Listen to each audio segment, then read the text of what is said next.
Olá, tudo bem? Meu nome é Stefano Azevedo, eu sou designer gráfico, faço produção de vídeo e eu conheço a animação 3D há 3 anos.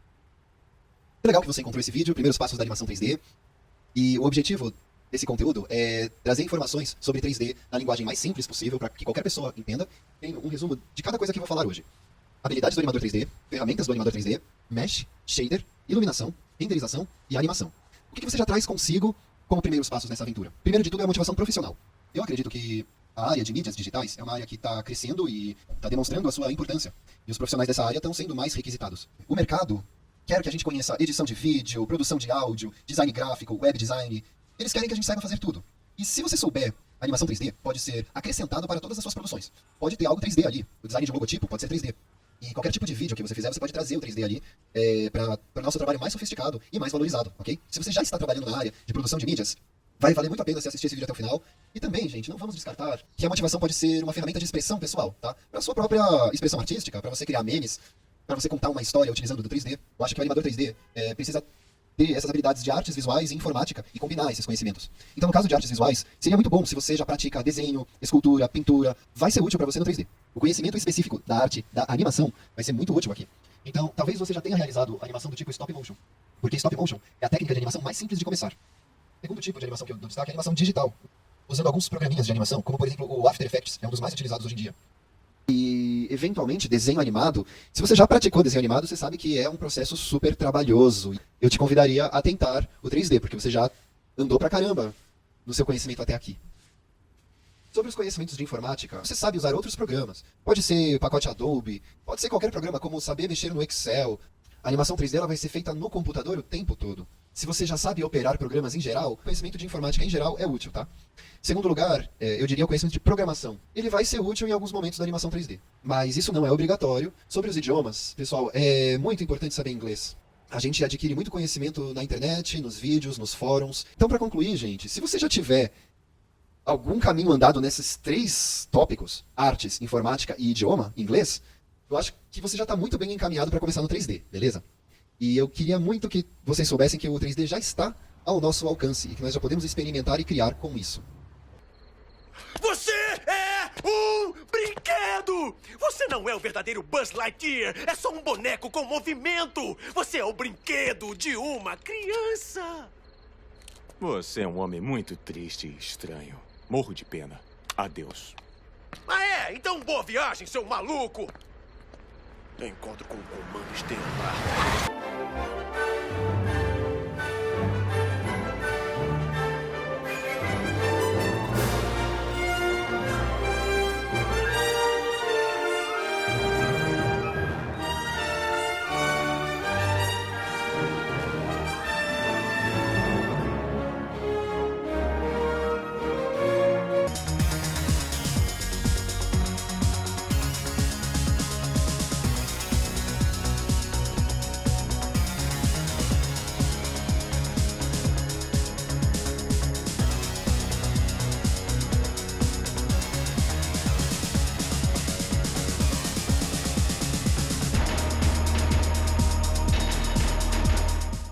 Então, sobre o hardware, gente, eu não foi feito o Toy Story.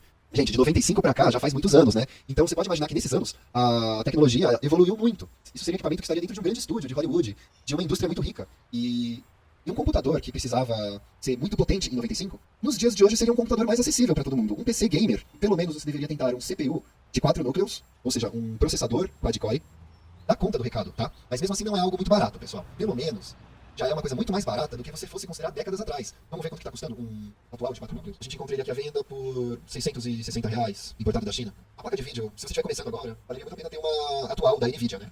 Falando aqui em 2022, a mais acessível das placas novas da NVIDIA seria a RTX 3050. E está custando aqui R$ 2.900, R$ 3.000. O processador e a placa de vídeo, sem contar com outros componentes do seu PC, né? Que é a placa-mãe, a memória, o armazenamento e a fonte. Nos dias de hoje, realmente a gente pode dizer que um trabalhador brasileiro possa ter um equipamento desses em casa, tá? O preço para você começar a ter um equipamento adequado não dá para dizer que é uma coisa realmente muito barata, mas se você não tem nem perspectiva de comprar um equipamento desses para começar, comece com o seu notebook, tá? Mesmo com um notebook simples, você já pode tentar alguma coisa, desde que ele não seja muito antigo, tá? Vamos dizer que seja pelo menos 10 anos de idade no máximo, tá? E para celular, Será que para celular Android dá para eu fazer algum tipo de animação 3D? Pessoal, o melhor na nossa época atual é realmente você utilizar um computador com Windows, tá bom? Mas tem um programinha para Android de 3D que vale a pena conhecer, que eu vou falar dele daqui a pouco. Agora vamos falar de software. Gente, você precisa de um aplicativo para fazer as suas animações 3D. E qual é o aplicativo que eu vou recomendar? É o Blender.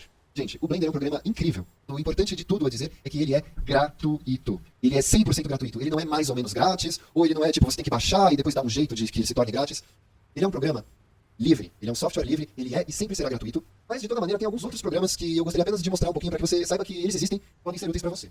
Então, esse é o Blender. É só você baixar e instalar que já vai estar funcionando. Melhor opção para todo mundo que está começando. O Houdini é um programa muito avançado e quem trabalha profissionalmente na indústria do cinema geralmente usa o Houdini, tá? É um programa com recursos de animação num nível acima do Blender, de fato. Mas é claro que ele não é gratuito, na verdade é muito caro. Tem outro programa interessante é o Cinema 4D, também é um programa muito utilizado hoje em dia, tá? Temos o programa ZBrush, e é um programa totalmente especializado em escultura 3D. Daqui a pouco vamos falar um pouquinho do que significa escultura. No assunto de escultura, ele é melhor do que o Blender, tá? Mas ele não é tão versátil assim para fazer coisas em geral como o Blender faz. Outro programa interessante da atualidade é o Substance. E também é um programa especializado em criar texturas 3D. Então, ele faz uma criação de texturas num nível também mais avançado do que o Blender. Mas é um programa que faz só isso e não faz outras coisas, tá? Unreal Engine, tá? Na verdade, é um aplicativo de criação de games, mas também são feitas animações dentro dele. E a Unreal é um programa que vale a pena eu estar comentando, porque o mecanismo de renderização da Unreal é o mecanismo mais avançado do mercado nos dias de hoje. Então, realmente, a qualidade gráfica da Unreal é incomparável e é a mais avançada que você pode ter em 2022 no momento. De todos esses programas, a questão é que o Blender, que é esse programa aqui que eu estou usando, ele possui um pacote completo de ferramentas que você vai poder fazer todas as etapas de uma animação 3D. Então, é um programa que você pode ter somente ele e nenhum outro, e com isso você já consegue realizar muitas coisas interessantes e úteis. Beleza? Tudo que falei até aqui é sobre as suas habilidades humanas e a ferramenta que você tem que usar. Realmente, esses são os primeiros passos, né? É por onde tudo começa. Mas agora vamos falar de verdade de 3D. Por onde tudo começa na animação 3D. A primeira coisa que você precisa ter no 3D é uma coisa chamada mesh. Malha, num sentido muito parecido com uma rede de pesca. Então veja só essa rede como ela tem os nós e tem a linha. No 3D, quando a gente está falando do conceito de um nó, ele seria um vértice. Então aqui, ó, eu vou selecionar apenas um vértice desse cubo aqui. Aqui está ele selecionado, ou então esse. Então eu vou selecionar esses 4 aqui de cima, beleza? Ou então eu posso selecionar as arestas, que são as linhas. Aqui estão essa linha, ou então, por exemplo, essas 2 linhas aqui, tá bom? Ou então a gente fala de faces, tá? Aqui está uma face, aqui está outra face, ou então selecionar essas 4 faces aqui dos lados do meu cubo, beleza, gente? Quando nós estamos falando de vértices, arestas e faces, a gente está falando uma linguagem geométrica e matemática. Todos os objetos 3D, eles são formados por uma malha de pontos unidos por arestas, e cada um desses pontos tem o seu endereço nos eixos x, y e z. Por isso que você vê aqui no canto essa espécie dessa bússola aqui, que tem o eixo z, o eixo x e o eixo y. Então, o primeiro passo da sua animação 3D é que você precisa ter uma mesh, você precisa ter o seu objeto, ok? E aqui eu fiz uma lista de quais são as maneiras principais que você tem para ter a sua malha, ok? Então, a primeira delas é a modelagem. Então, modelagem 3D significa você manipular a sua forma geométrica, cada um desses pontos na posição que você quer que ele fique, e assim produzir o formato que você desejar, tá? Hoje eu não vou entrar em detalhes de explicação para você saber como utiliza essa ferramenta, tá? Basta você saber que uma modelagem 3D significa você criar uma forma 3D movendo diretamente esses pontos aqui na direção que você quiser, levando eles para o lugar que você quiser. Só que aí, gente, a modelagem é uma abordagem que é a primeira forma de você entender, porque ela já está bem perto da geometria, tá? Mas existem muitos outros métodos de criar a sua malha 3D.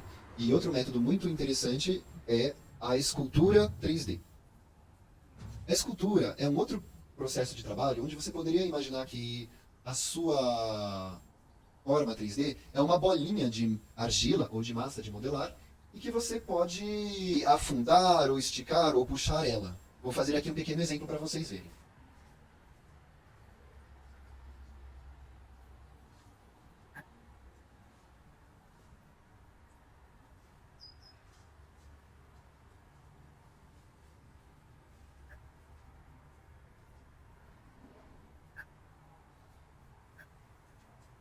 A escultura 3D, gente, é um outro processo de fabricação aí de uma forma geométrica, e que você também vai gerar uma mesh. Só que ela é uma mesh que geometricamente ela é muito complicada, né? Ela é super intrincada, super cheia de detalhes, né?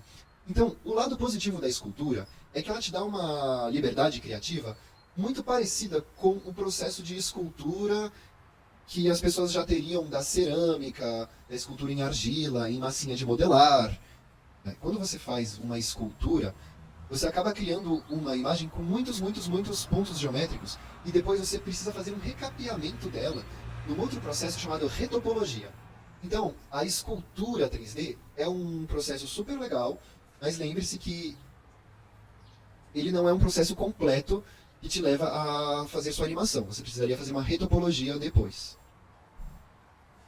No caso de você fazer escultura 3D, eu recomendo conhecer um programa chamado Nomad Sculpt. Ó, meu boneco até que ficou mais bonitinho aqui, né? Porque, pelo menos, eu posso usar a canetinha em cima da tela touch.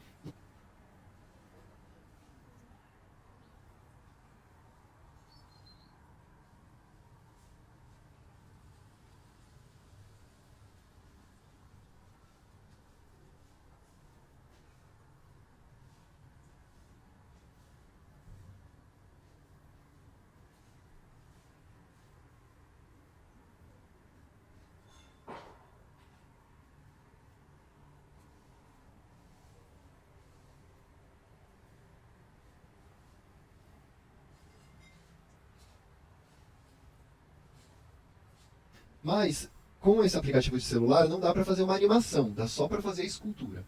Então, a minha recomendação sobre ele é só até aqui. E, além disso, esse aplicativo é pago, né? Ele não é muito caro, mas talvez para os seus primeiros passos, se você só tem um celular e não tem um computador ainda, vale a pena tentar. Você só precisa arranjar uma canetinha desse tipo aqui. É uma caneta que escreve em celulares, tá? Outra maneira de você fazer a sua malha é de maneira paramétrica. E o que significa paramétrico? Significa uma criação de um objeto 3D a partir de parâmetros. Aqui no Blender, por exemplo, a gente tem um plugin de criação de engrenagens. E quando você cria uma engrenagem aqui, já aparece todos os parâmetros que você pode colocar nela. Por exemplo, o número de dentes, ela começou aqui com 12, mas eu posso mudar para 7, 23. O raio dela eu posso mudar de 1 metro para 2 metros. A altura, a largura, tudo isso eu posso definir através de parâmetros, tá? Desse modo, é muito facinho eu fazer uma engrenagem aqui, e com esse mesmo gerador de engrenagens, eu gerar uma outra engrenagem com outros parâmetros, certo? A gente está falando de uma criação paramétrica, beleza?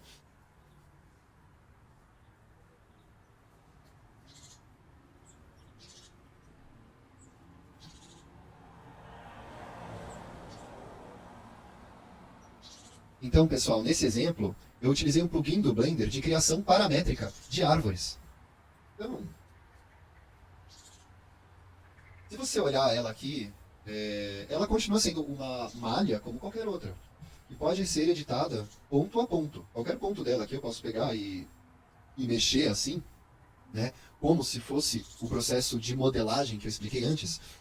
Mas é uma malha que se eu fosse modelar ela na unha, eu ia demorar um tempão para fazer isso e não ia ficar muito bom, né? Como eu fiz essa criação desse modelo de forma paramétrica, eu apenas segui um plugin, alterei os parâmetros utilizados e criei duas árvores diferentes, né? O próximo assunto é a fotogrametria. Para falar sobre fotogrametria, ao invés de eu mostrar um programa realizando ela, eu vou apenas mostrar algumas imagens do Google. E o processo de fotogrametria é o seguinte, é você pegar um objeto físico aí na sua casa e fotografar ele por todos os ângulos diferentes. Fotografa ele 360 graus, mostrando de baixo, de cima, de um lado, de todos os lados. E depois o programa, ele consegue encaixar todos esses ângulos que seu objeto foi fotografado e montar um modelo 3D feito a partir das suas fotos, né? Rosto de pessoas, pode ser utilizado para esculturas, está se tornando muito comum usarem drones que sobrevoam uma área e fotografa objetos arquitetônicos, como esse castelo aqui, e monta ele em 3D, sem ter a necessidade de você fazer aquela modelagem toda. Fazer isso de uma maneira muito mais automática. E beleza, gente, e qual é a última maneira de você ter uma mesh? Estou dizendo aqui, download. O que eu quero dizer com isso? Pessoal, é que muitas pessoas hoje em dia compartilham gratuitamente modelos 3D na internet para você usar em algum trabalho. E quem sabe para você fazer a sua animação, o primeiro passo possa ser um download, né? Aí você não precisa aprender a modelagem ou escultura 3D. Você já pode começar com um download e fazer a sua animação. Então, esse site aqui que eu estou usando chama Thingiverse, é um site específico para modelos de impressora 3D.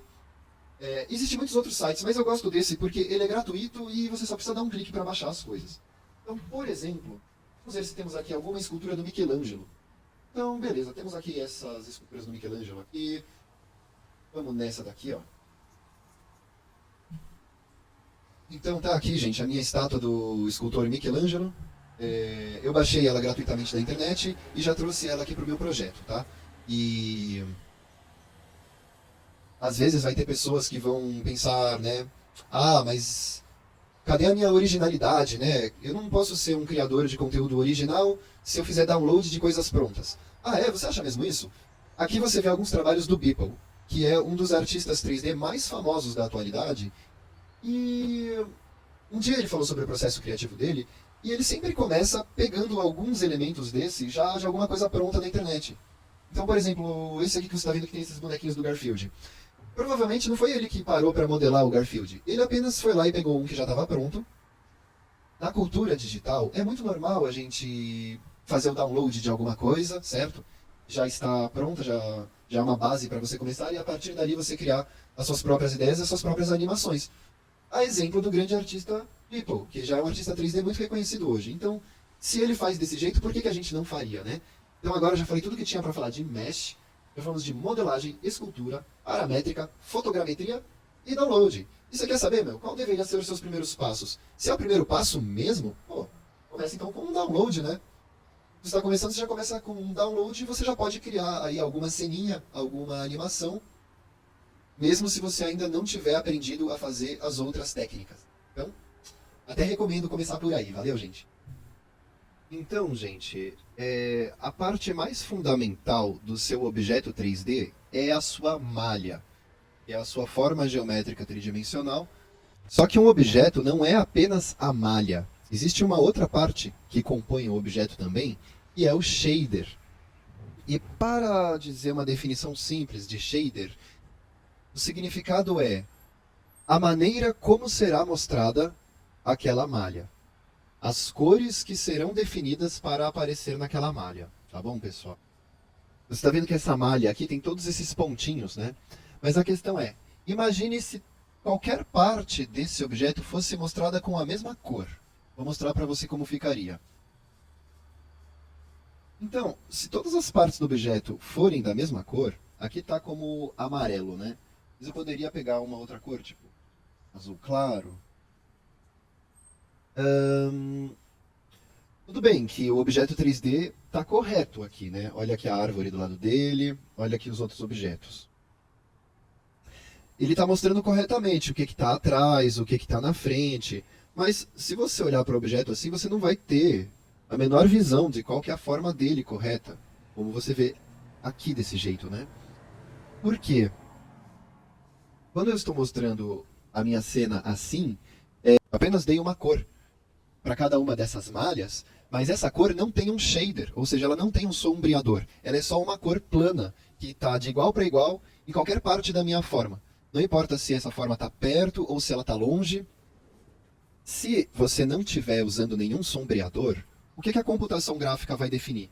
E qualquer um desses pontos, não importa se estou vendo um ponto aqui, um ponto bem na frente, ou se eu estiver vendo um ponto ali, atrás, ou se tiver um ponto que esteja mais inclinado ou mais reto para você, todos eles vão ser mostrados exatamente com a mesma cor. Ou seja, aqui eu não tenho sombreador nenhum, não tenho nenhum shader. Então, assim, aqui o objeto tem um shader, ele tem um sombreador. Dessa maneira, a cor dele não é sempre o mesmo tom de cor em todos os lugares. Inclusive, ele está refletindo aqui a cor azul desse outro objeto que está aqui do lado, né? Então, se eu esconder o objeto, você tira esse reflexo de azul que estava aparecendo, certo?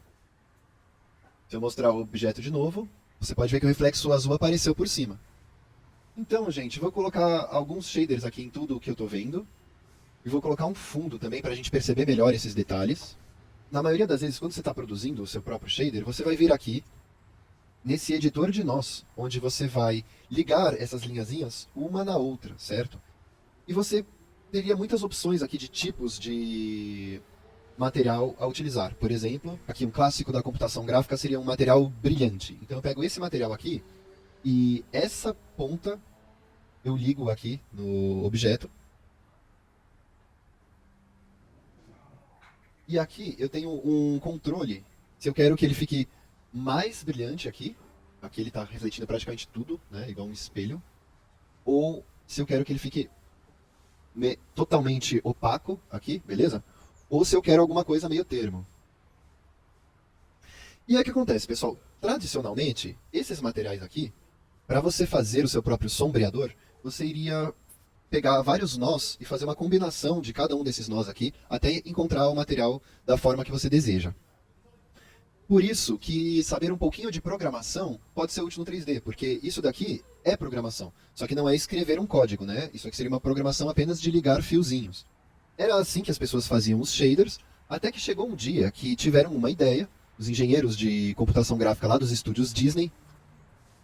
Então, gente, quando os estúdios Disney estavam produzindo esse filme aqui, chamado Detona Ralph, foi o filme 3D que trouxe essa inovação, né? Eles resolveram criar o shader unificado, tá? Que no Blender é chamado de Principled Shader e que em muitos programas ele é chamado de Disney Shader. Ele é chamado assim porque ele foi inventado na Disney, né? Então, qual foi a inovação que a Disney estava buscando quando eles criaram esse filme?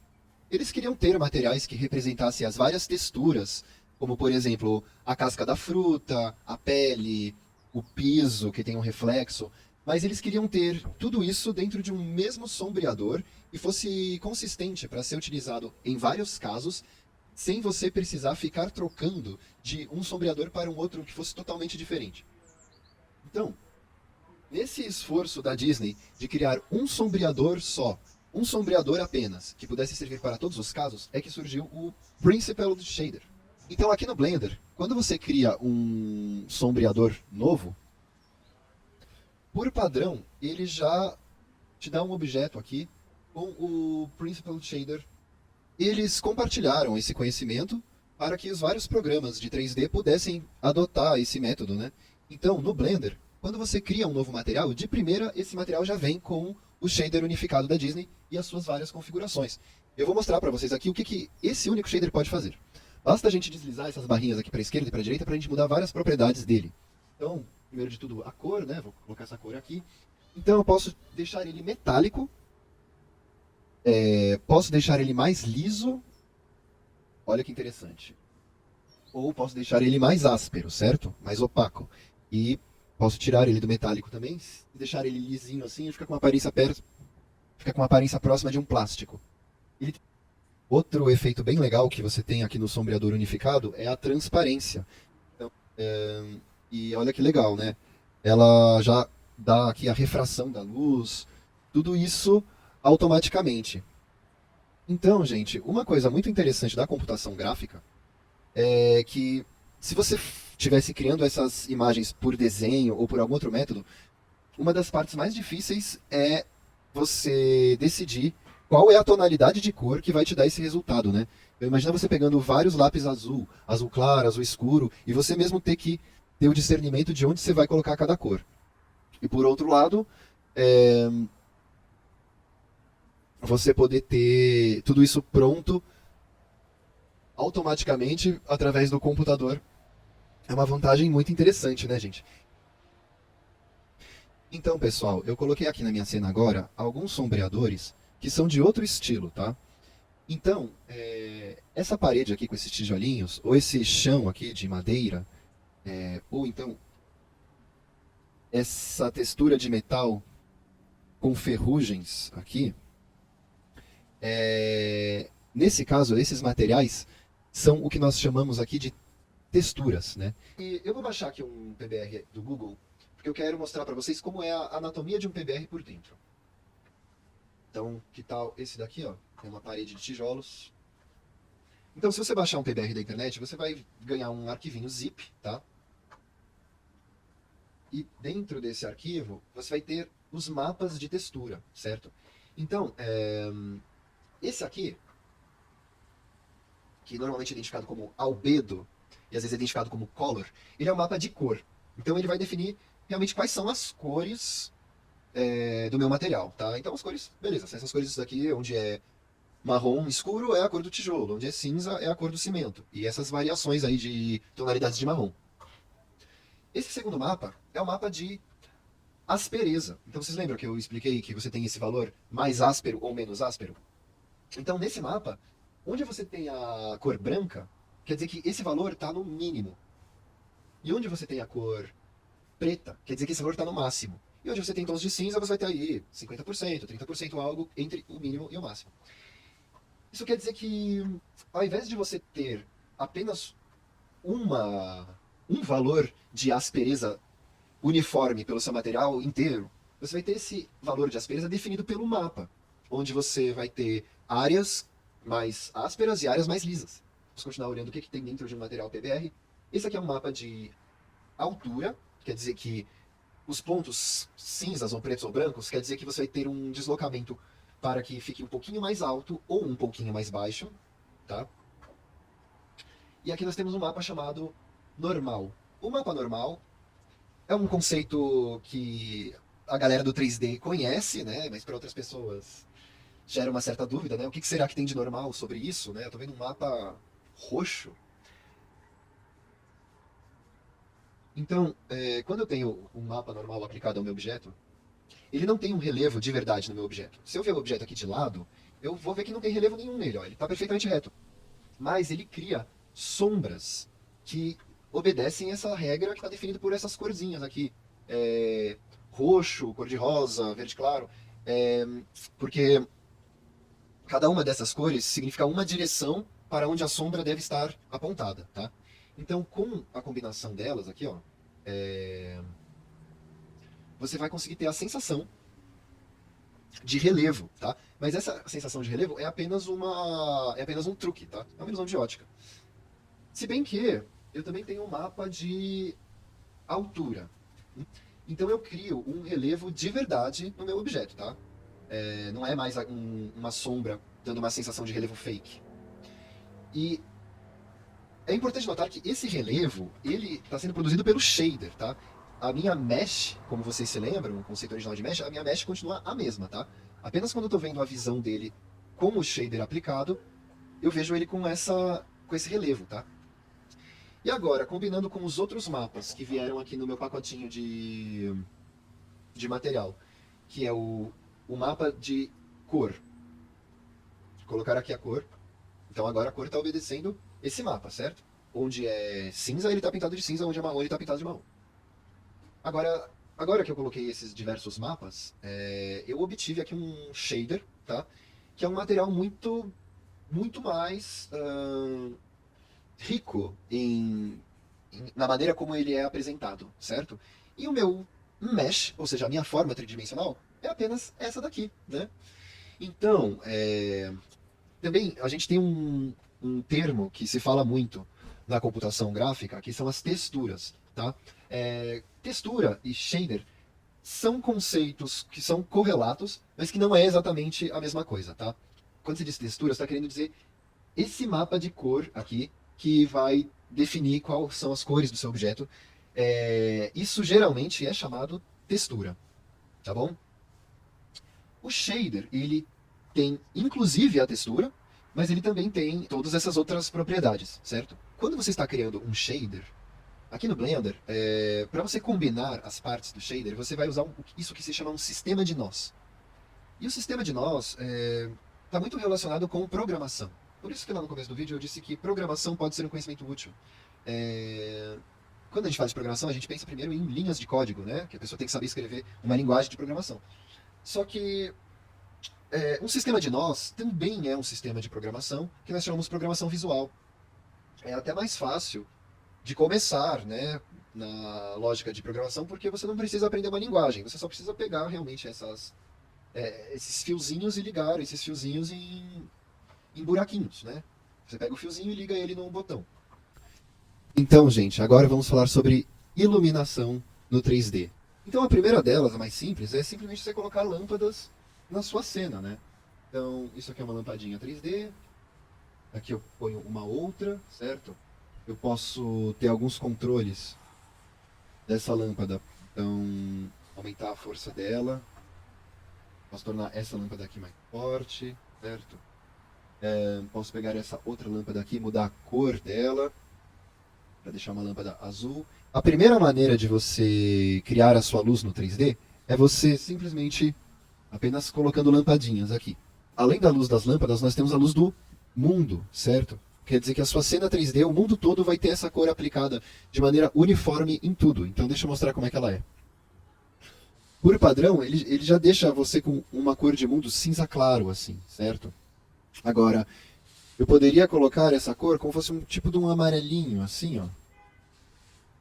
Faria com que todas as partes da minha cena já tenham uma pequena iluminação amarela por igual entre elas. Mesmo se eu tirar as lâmpadas, eu ainda tenho essa iluminação clarinha. Eu posso deixar as lâmpadas aqui combinadas com ela, ou sem lâmpada nenhuma, tá?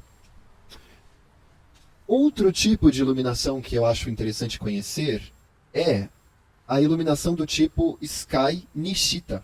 Ele põe uma iluminação de um céu. Você tem alguns controles aqui que você pode mudar a cor dele, a rotação do Sol, né? Então o que acontece? Ele te monta um modelo aqui de atmosfera que imita o céu da natureza, certo? Inclusive com a bolinha do Sol ali, né? Então ele tem todas essas propriedades aqui que eu posso mudar aqui, alterar a cor desse céu, que influencia essa esfera do Sol para mais ou para menos. E o que é interessante de usar um céu do tipo Nishita é que você precisa de apenas um clique para criar o seu céu, e normalmente você já chega num resultado de luz bem interessante e natural na sua cena, sabe? Basta você colocar alguns cliques e o seu céu do tipo Nishita já fica muito bom. Então, realmente eu acho que esse é um dos primeiros passos, né? A pessoa para fazer suas primeiras animações, e vai aparecer no reflexo dos seus objetos também, né? Tipo, se tiver uma bola de metal, vai aparecer refletido esse céu em cima. E o terceiro tipo de iluminação que eu acho que é bom conhecer é o HDR. O HDRI é uma foto 360 graus, certo? Que mostra uma cena completa aqui. Só que além dessa foto obter as cores dessa cena e as formas dela, essa foto também obtém a iluminação correta dessa cena. Então, por exemplo, essas duas janelas aqui atrás, no HDRI vai ser construído uma iluminação para a minha cena e encaixa exatamente nas luzes naturais que teria essa fotografia aqui, né? Então, se eu olhar também o meu objeto, que é uma bola de espelho aqui, ela também reflete direitinho o que o meu cenário mostra, né? Da mesma forma que a minha bola transparente aqui, você percebe com muito mais clareza todos os detalhes desse material quando você tem um HDRI ativado no fundo. Agora, eu só queria falar um último tipo de iluminação que também é bom a gente lembrar, e é o tipo de iluminação pelo shader. Então, pessoal, aqui no meu shader unificado, eu já disse a vocês que eu tenho todas as propriedades que eu posso mudar, né? Se ele é metálico, se ele é mais liso, se ele é mais áspero, ele pode ser transparente também, né? Agora, uma delas aqui, no próprio shader, é a emissão. Quando eu ativo a emissão, eu faço com que esse objeto aqui se torne um emissor de luz, né? Então, por exemplo, assim, você pode ver que ele está emitindo aqui essa luz de cor verde, né? Então, pessoal, essa quarta maneira de colocar a luz na sua cena é você dando um shader de emissão de luz para um objeto, tá? Então, sendo assim, falei aqui sobre alguns tipos de luzes, né? Então, a luz pode ser a luz das lâmpadas, pode ser a luz uniforme no fundo, que a gente chama de mundo. Pode ser o céu do tipo Nishita, certo? Pode ser os HDRIs, que são aquelas fotos de 360 graus. Ou pode ser um objeto que você vai dar um shader que torna aquele objeto luminoso, beleza? Pessoal, agora nós vamos conversar sobre renderização. Você já ouviu falar essa palavra? Ele é muito utilizado em computação gráfica. Gente, o conceito de renderização seria a ideia de que eu tenho essa cena 3D aqui e eu quero, digamos, tirar uma fotografia em alta resolução dessa cena e exportar essa imagem para ser usada em programas externos, né? Para eu postar ela na internet ou usar ela num outro programa e editar depois. Para isso, aqui no Blender mesmo eu tenho a câmera. No caso, a minha câmerazinha está posicionada aqui, ó. E ela está vendo minha cena através desse ângulo, tá? Quando eu clicar em renderizar, o computador vai calcular o resultado da minha foto. Vamos ver como é que vai ficar esse primeiro resultado.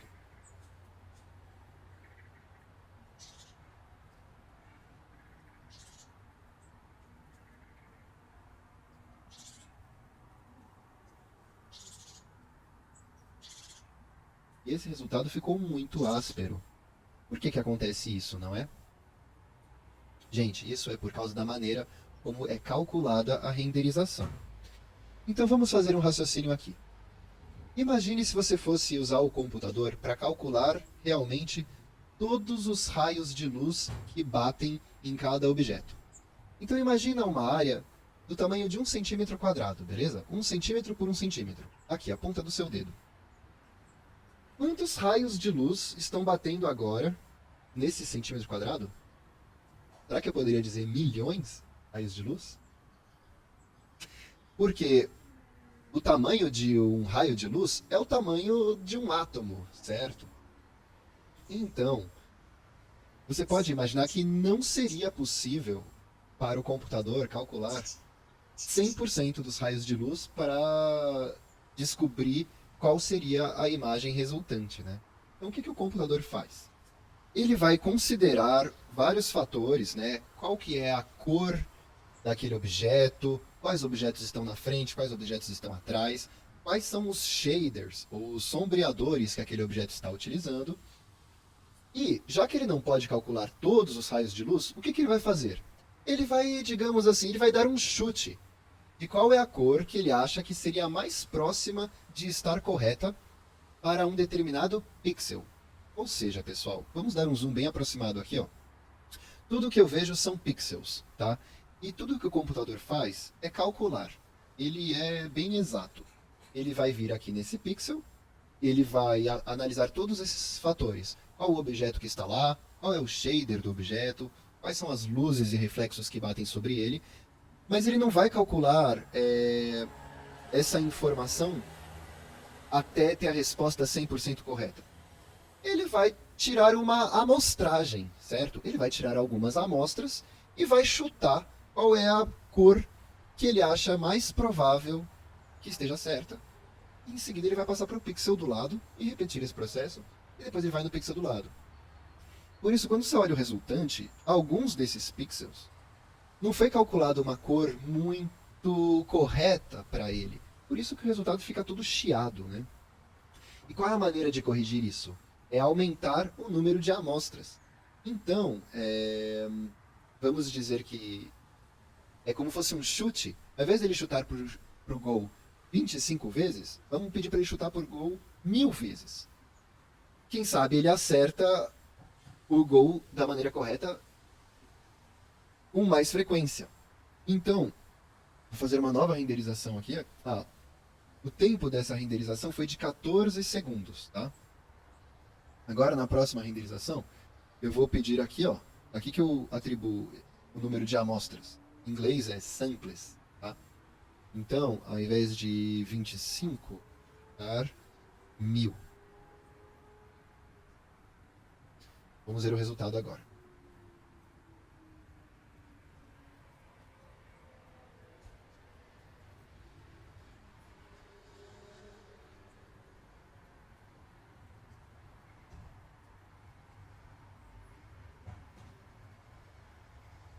Pessoal, eu coloquei aqui o vídeo para gravar mais acelerado, mas o tempo total dessa renderização foi de 2 minutos e 30 segundos. Aqui, ó, 2 minutos e 29. Vocês podem ver que a qualidade dela ficou bem melhor, né? Comparando com essa, que está com um baita de um chiado, Essa aqui já está uma qualidade bem interessante e aceitável para um resultado final. Se a gente olhar aqui bem de perto, a gente vai ver que ainda tem alguns ruídos. Vou tirar a próxima com uma amostragem maior de 4.000 samples, 4.000 amostras, para ver se a gente consegue remover até o final esses ruídos aqui. Mas o mais importante dessa lição é você entender que uma renderização 3D é um cálculo computacional bastante pesado. É por isso, especialmente por esse motivo, que a animação 3D precisa ter um equipamento tão poderoso. Na verdade, se você tiver um notebook iniciante para você começar a aprender, e você vai enfrentar um obstáculo, é na hora de renderizar. Para isso, você pode ter como alternativa renderizar usando um outro computador externo, que você pode contratar por um serviço de render farm, ou que você pode até mesmo utilizar ele colaborativamente, de maneira gratuita.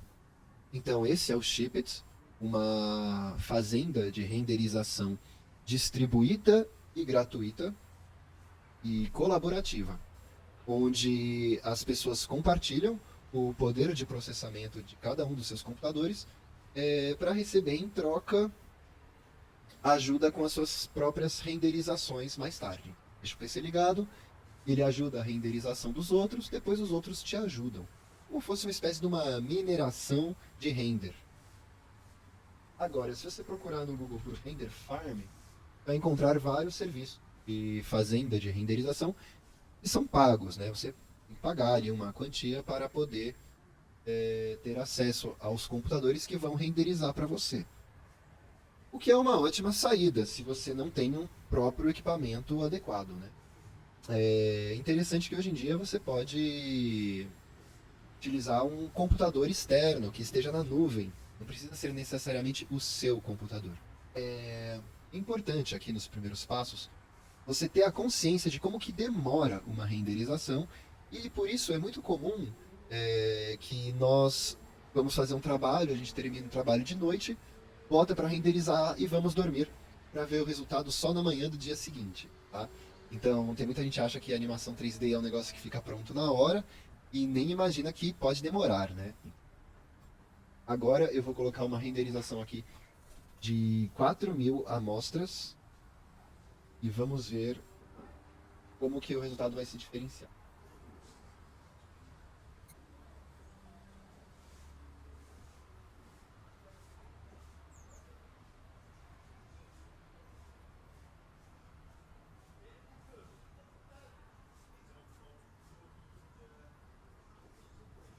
Ufa, demorou um pouquinho para terminar, né? Então aqui na contagem de tempo, eu passei acelerado aqui o vídeo, mas demorou 9 minutos para renderizar. E vamos ver se esses 4.000 samples melhorou aqui, ó. Principalmente na região de transparências e reflexos, é onde tem mais complexidade para ser calculada, né? Então aqui, ó, se comparar com o primeiro, tá cheio de chiado, né? O segundo melhorou, e o terceiro realmente melhorou mais, né? E olha assim de longe, quando você vê, né, que imagem bonita e bem renderizada, você acha? Então, gente, concluímos esse assunto de renderização por hoje. Eu vou falar um pouquinho sobre a animação. Exato. Essa imagem é muito conhecida. Ela mostra um experimento que deu origem ao cinema. E que, na verdade, ele se utilizou da técnica da animação. Porque foram tiradas fotografias do cavalo, acompanhando o movimento dele, e depois, cada uma dessas fotos foi passada em alta velocidade, uma atrás da outra, e quando você vê elas juntas, isso te dá uma sensação de movimento contínuo. E essa é a origem de todos os processos de animação. Desde stop motion, que eu falei lá no começo, que era o processo mais interessante para você começar, até a animação 3D. No caso da animação 3D, simplesmente ele vai tirar uma imagem renderizada após a outra e vai funcionar como se fosse uma foto após a outra. E depois, colocando todas as fotos juntas em sequência, elas unidas vão formar filme. Então, aqui no 3D, aqui no Blender, nós utilizaremos uma forma de animação e a gente vai definir o local que ele deve estar em 2 momentos e automaticamente ele vai preencher todas as posições intermediárias entre esses 2 momentos. Então aqui embaixo eu tenho essa linha do tempo aqui. Está indo do 0 ao 100, certo? 0 ao 100 quadros. Bom, ele está numa velocidade de 30 quadros por segundo. Se eu der play, isso aqui vai durar mais ou menos 3 segundos, tá? Então, eu vou colocar aqui no momento 10, vou pegar essa bola aqui, vou marcar 10. Ela tem que ficar nessa localização. Vou marcado aqui por esses amarelos. E aqui no instante 50, quero que essa mesma bola, nessa localização aqui. Vou marcar essa localização aqui, 50. Agora, todos os pontos intermediários entre 10 e 50, ela vai realizar esse trajeto daqui até ali, certo? Se eu quiser, no meio do caminho, que ela passe num lugar aqui, marcar essa localização, aí no caminho dali até ali, ela vai passar primeiro por ali, depois chegar lá. Bom, então, por essa animação aqui, eu posso animar todos os meus objetos da minha cena e criar um filme bem complexo, onde tudo se mexe, tá bom? Agora, em segundo lugar, eu queria explicar para vocês o que é uma relação de parenteamento. Então agora, essa bola se tornou filha dessa daqui. Então tudo que a bola está acima no parenteamento der, a bola que estiver abaixo dela na hierarquia tem que fazer igual. Veja, aqui está ela andando, tá? Quando você tiver um personagem 3D mais complexo, ele é composto de vários objetos e tem uma relação de parenteamento entre si. Então, por exemplo, os olhos desse Bob Esponja, eu coloquei aqui para serem parenteados com esse controlador aqui. Então eu posso mover para a esquerda, posso mover para a direita, para cima, para baixo. A boca, também coloquei o parenteamento com esse objeto aqui. Então, eu vou fechar a boca dele um pouco. Aí ele veio, fechou a boca e trouxe essas bochechas e os dentes junto. Né? E veio com os dentes e com as bochechas junto. Porque eu criei relações de parenteamento para que esses objetos se movam conjuntamente. Quando a gente usa um personagem com várias relações de parenteamento que permite eu controlar o movimento do corpo desse personagem, nós damos o nome disso de rigging. E o rigging é uma técnica essencial para você fazer uma animação 3D mais elaborada, com personagens que contam uma história. Mas vale a pena eu mencionar que o rigging não vai ser um dos seus primeiros passos, tá? Existe uma certa complexidade até você trabalhar e saber manusear o rig. Eu queria falar que também você pode animar aqui no Blender usando a física. O que significa isso para o Blender? Significa que todos esses objetos aqui você pode definir como se eles tenham um peso e agirem conforme as forças da gravidade. Vai rolar. Vê como é que fica? Play. Olha aqui, as bolas caem e saem rolando, gente. Algo mais legal ainda que seria fazer essas bolas caírem e depois elas vão ter que cair numa outra mesinha. É isso. Cai na mesa embaixo, bate uma bola na outra e ela continua deslizando. E a bola de cima foi interrompida aqui, né? Porque ela não passa mais. É uma coisa muito interessante e muito graciosa você criar animações a partir da física, tá? Depois que seu movimento estiver criado, basta você renderizar todos esses frames. Mas lembre-se, estou falando aqui de 280 quadros. Se cada quadro demorar 10 minutos para ser renderizado, a animação vai demorar um tempão para ficar pronta, né? Então lembre-se de tentar manter um equilíbrio entre a sua qualidade de imagem, que você quer que seja a melhor possível, mas o tempo de renderização que você também não quer que seja muito demorado, beleza?